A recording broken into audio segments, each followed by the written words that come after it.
nature of alkanes. Remember, alkanes are the hydrocarbon which consist of carbon-carbon single bonds, and when we name them, there are few problems with the common system of naming. That is why International Union of Pure and Applied Chemistry (IUPAC) have organized a systematic procedure of naming the hydrocarbons. And first of all, we are going to discuss about alkanes. जब भी हम IUPAC nomenclature के तहत hydrocarbons को name देना चाहते हैं, तो सबसे पहला और इम्पोर्टेंट पॉइंट जिस पर हमारी डिस्कशन होती है वो होती है selection of longest continuous carbon chain. Selection of longest continuous carbon chain.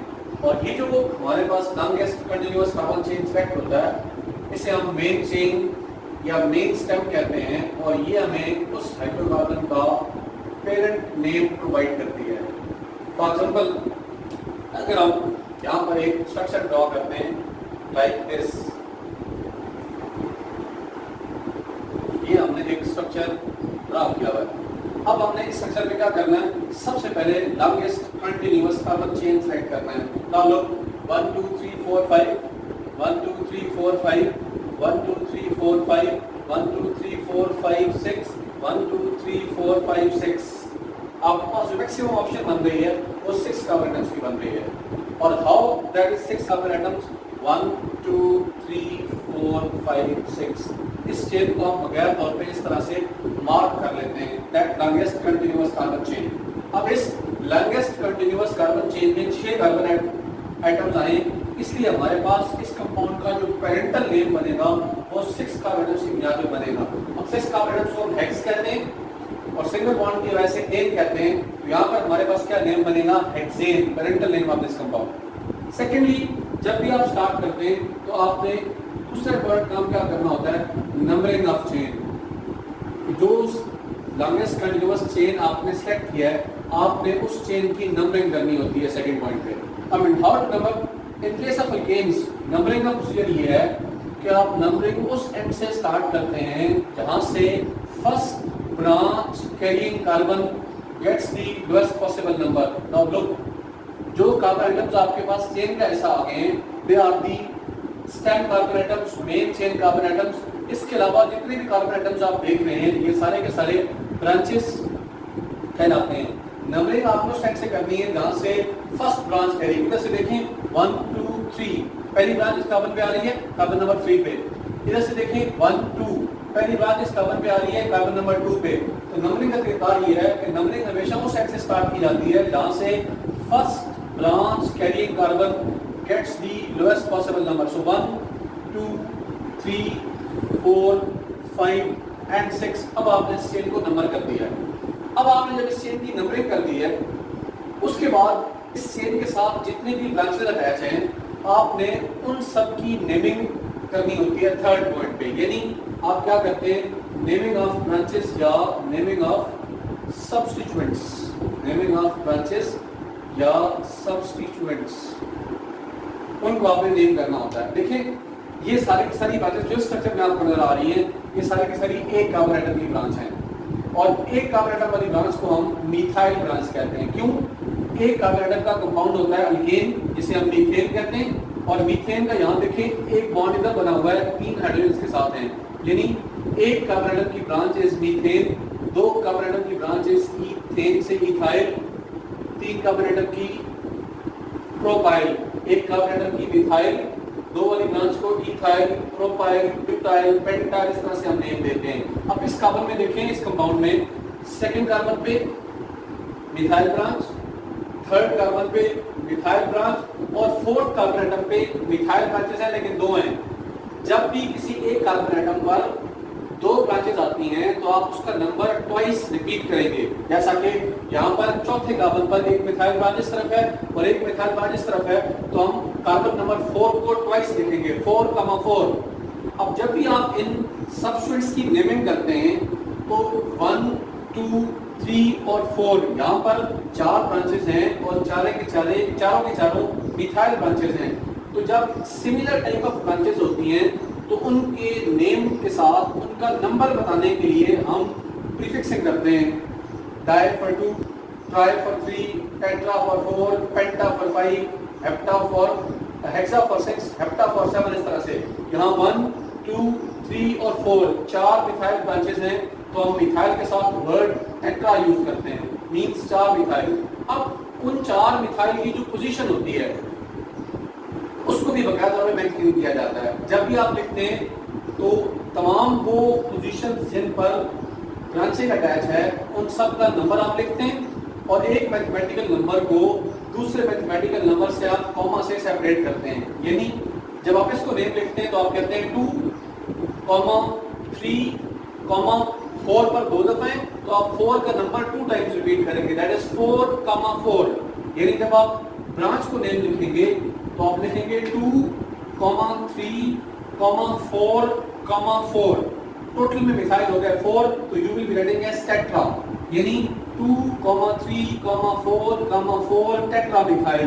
Remember, जब भी मैथमेटिकल नंबर और इंग्लिश लेटर सेपरेट होगा, they are separated by hyphen. यानी जब आप इसका कंप्लीट नेम लिखेंगे तो नेमिंग का तरीका ये होता है कि सब्स्टिट्यूएंट का नेम आप पहले लिखते हैं और पेरेंटल नेम कंपाउंड का आप बाद में लिखते हैं। यानी अगर आप इस कंपाउंड को नेम देते हैं तो 2, 3, 4, 4 ये सारे नंबर्स लिखे गए, पोजीशन लिखी गई जहां ब्रांचेस थी। टोटल में ये कितनी थी 4, तो आपने हाइफन से सेपरेट करना है। देन टेट्रामीथाइल, ये आपके पास तमाम के तमाम सब्स्टिट्यूएंट्स लिख दिए गए हैं। अब इस कंपाउंड में टोटल 6 कार्बन एटम्स थे, तो आपने एंड पे क्या करना है, कंपाउंड में पेरेंट नेम लिखना है एंड दैट इज हेक्सेन। तो आईयूपैक रूल्स के तहत इस कंपाउंड का जो नेम बनता है that is 2, 3, 4, 4 tetramethyl hexane. This is the basic setup of naming an organic compound. इन 3 बेसिक पॉइंट्स को देखने के बाद हम एक एग्जांपल से और इसको सिंपलीफाई करते हैं। Selection of longest continuous carbon chain set 1, 2, 3।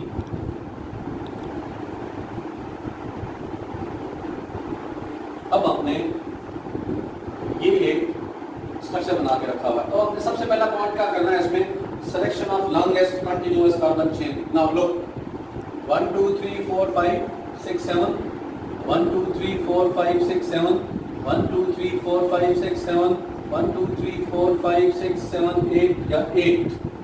अब तमाम ऑप्शंस को देखने के बाद हमें समझ आई कि जो इसमें सबसे बड़ा चेन है वो 8 कार्बन एटम्स का है। It should be like this और it should be like this. किसी भी तरह आप इसको सर्कल कर सकते हैं।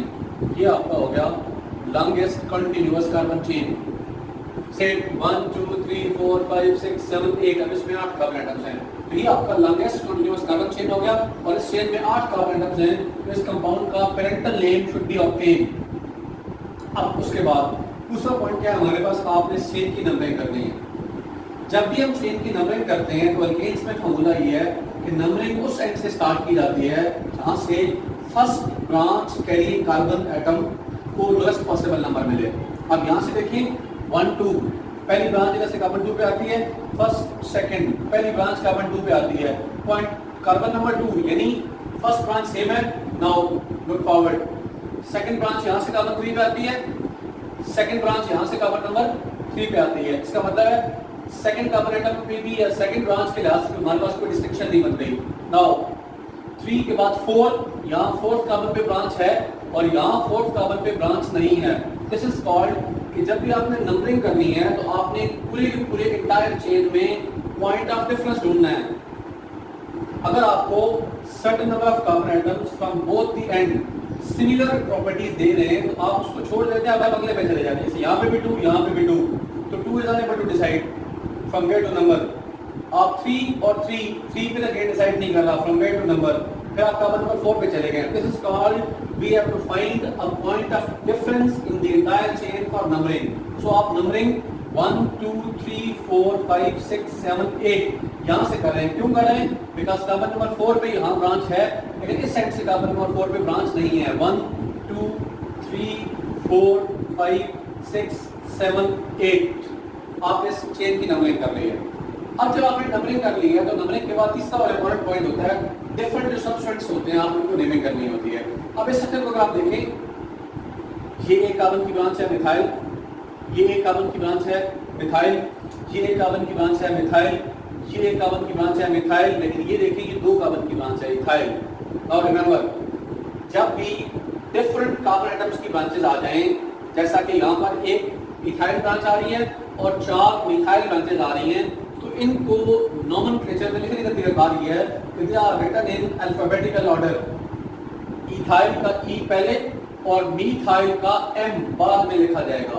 रिमेंबर, जो आप प्रीफिक्सिंग यूज करेंगे डाइमिथाइल, ट्राइमिथाइल, टेट्रामिथाइल वगैरह, उसका डी टी वगैरह काउंटिंग का ऐसा नहीं होता।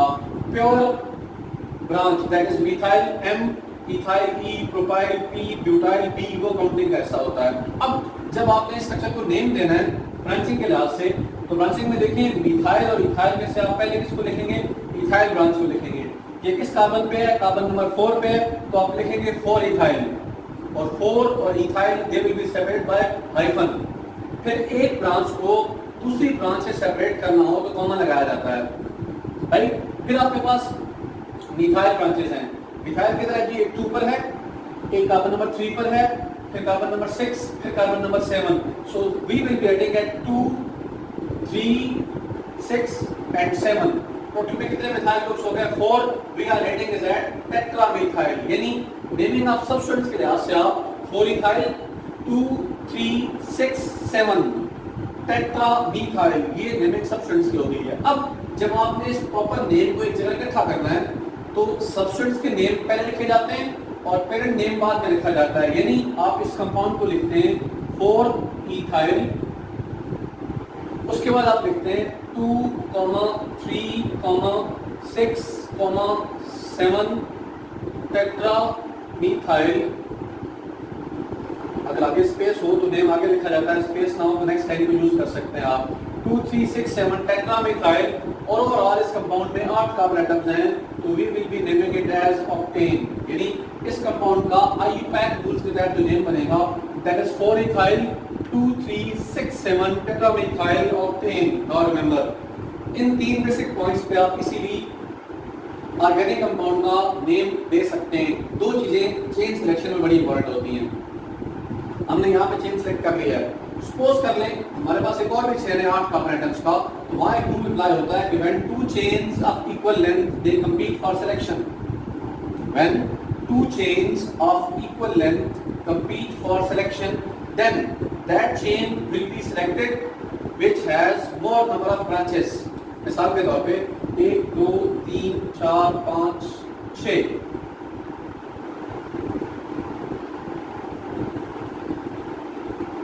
अब देखिए 1, 2, 3, 4, 5, 6, 1, 2, 3, 4, 5, 6 दोनों ऑप्शंस हैं। 1, 2, 3, 4, 5, 1, 2, 3, 4, 5, 6 मुख्तलिफ ऑप्शन है 6 कार्बन एटम्स की।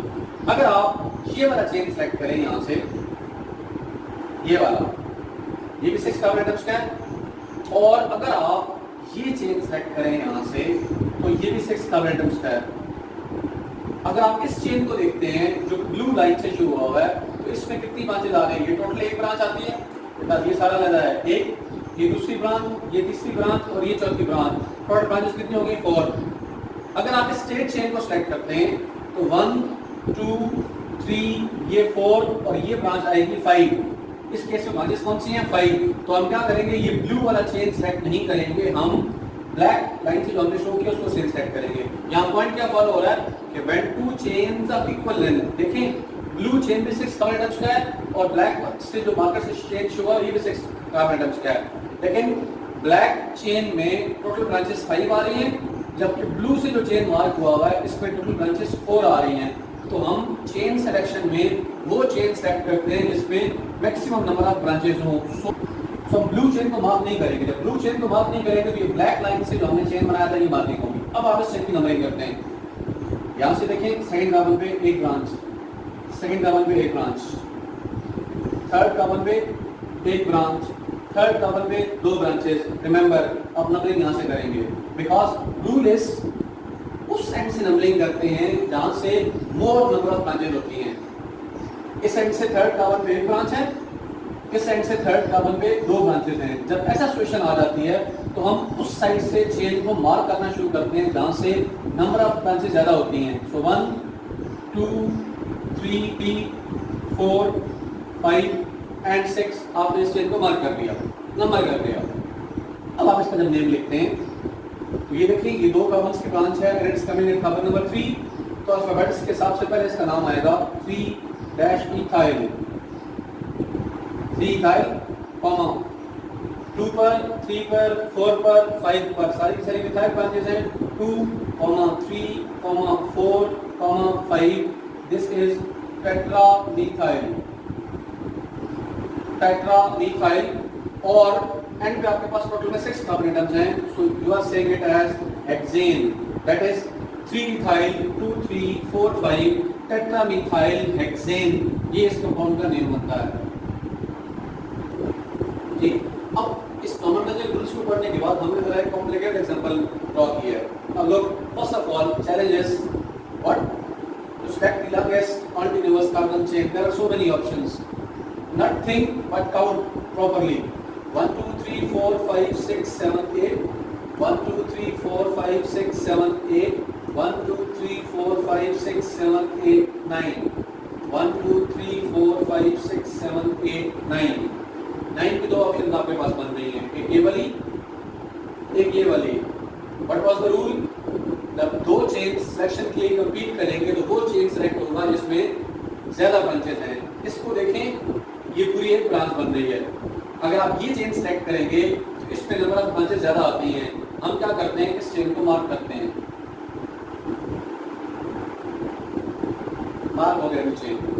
अब आप चेन मार्किंग के बाद सेकंड पे क्या करते हैं, उस चेन की नंबरिंग करते हैं 1 2 3, पहली ब्रांच कार्बन नंबर 3 पे आती है 1 2 3, इस साइड से भी पहली ब्रांच कार्बन नंबर 3 पे आती है, लेकिन थर्ड कार्बन पे 2 ब्रांचेस हैं, सो स्टेट पे आप सेंस नंबरिंग करेंगे। बिकॉज़ प्रेफरेंस क्या थी, जिस साइड से ज्यादा नंबर ऑफ ब्रांचेस आती हैं आप इस चेन को नंबर कर देते हैं। अब जब आपने इस चेन को नंबर कर लिया तब आपने इसमें से ब्रांचेस ढूंढनी है। एक कार्बन की ब्रांचेस हैं दोनों, एक कार्बन की ब्रांच है, ये देखिए ये 3 कार्बन की ब्रांच है, 3 कार्बन की ब्रांच को हम प्रोपाइल कहते हैं। ये फिर एक कार्बन की ब्रांच है मिथाइल, एक कार्बन की ब्रांच है मिथाइल और एक कार्बन की ब्रांच है, सॉरी 3 कार्बन की ब्रांच है, दैट्स अगेन प्रोपाइल। इस प्रोपाइल और इस प्रोपाइल में डिफरेंस है। Now look and see important point. अगर आप इस चेन को देखें तो इस 3 कार्बन की ब्रांच प्रोपाइल का जो चेन से लिंकेज है वो वाया सेंट्रल कार्बन एटम है। देखिए इसके दोनों टर्मिनल कार्बन्स फ्री हैं। जब भी प्रोपाइल ब्रांच चेन के साथ अपने सेंट्रल कार्बन एटम के जरिए लिंक होती है तो हम उसको नेम देते हैं आइसोप्रोपाइल। जब भी प्रोपाइल ब्रांच मेन चेन के साथ अपने सेंट्रल कार्बन के जरिए लिंक हो तो हम उस प्रोपाइल ब्रांच को नेम देते हैं आइसोप्रोपाइल। यहाँ देखें 1 2 3 कार्बन की ब्रांच है, लेकिन देखिए ये सेंट्रल कार्बन से नहीं अटैच, अपने वन ऑफ द टर्मिनल ऐसे अटैच हो सकती है, ऐसे अटैच हो सकती है, वाइस वर्सा। यानी जब प्रोपाइल ब्रांच मेन चेन से अपने टर्मिनल कार्बन के जरिए अटैच हो तो हम उसको बोलते हैं एन प्रोपाइल। ये टर्मिनोलॉजिकल डिफरेंस है, these both are propiles, but this is a propyl in which the central carbon atom is attached with the ring for branching, और ये वो प्रोपाइल है जिसमें टर्मिनल कार्बन के जरिए लिंकेज अटैच हुई है। तो जब आप इनको नेमिंग देते हैं आप, क्योंकि बाय नेचर या बाय स्ट्रक्चर 2 डिफरेंट हैं, तो आप इन दोनों को नॉमेनक्लेचर में डिफरेंट लिखेंगे। यानी 5 पे आइसोप्रोपाइल है, 6 पे एन प्रोपाइल है, तो आप इन दोनों को अलग लिखेंगे। अब जब भी आपने इसको राइटिंग करनी है तो बाकी मिथाइल है, ये आपके पास क्या है, प्रोपाइल है। प्रोपाइल का P और प्रोपाइल का P ये दोनों सेम है, तो उस केस में आप इन दोनों में बीइंग वाइज I को पहले लिखेंगे और N को बाद में लिखेंगे। इसका मतलब है जब आप इन दोनों स्ट्रक्चर्स को नेम देते हैं तो मिथाइल ब्रांच को आप पहले नेम देंगे बिकॉज़ अल्फाबेटिकली वो पहले आती है। कार्बन नंबर 3 पे है, हम लिखते हैं 3,3, वो नंबर वाइज रिपीट हुआ है। फिर 5 पर है, फिर आपके पास 6 कार्बन पे मिथाइल ब्रांच है, फिर 7 कार्बन पे मिथाइल ब्रांच है। टोटल 1 2 3 4 5 हम उसे लिखते हैं पेंटामीथाइल, पेंटामीथाइल। फिर 5 और 6 पे जो ब्रांचेस हैं अल्फाबेट्स के हिसाब से I को पहले लिखना है आपने, N को बाद में लिखना है। तो आप लिखते हैं 5 आइसोप्रोपाइल, 6 N प्रोपाइल, टोटल में आपके पास कंपाउंड में 9 कार्बन एटम्स हैं, so we will be depict it as nonane, यानी इस कंपाउंड का आईयूपीएसी नेम बनेगा 33567 pentamethyl, 5 isopropyl, 6 n-propyl nonane. This will be the name of this hydrocarbon. So after seeing all this, have your practice for the nomenclature will be in solve few of the examples given in your textbook, and if you have any query then write in the comment box. Thank you for watching.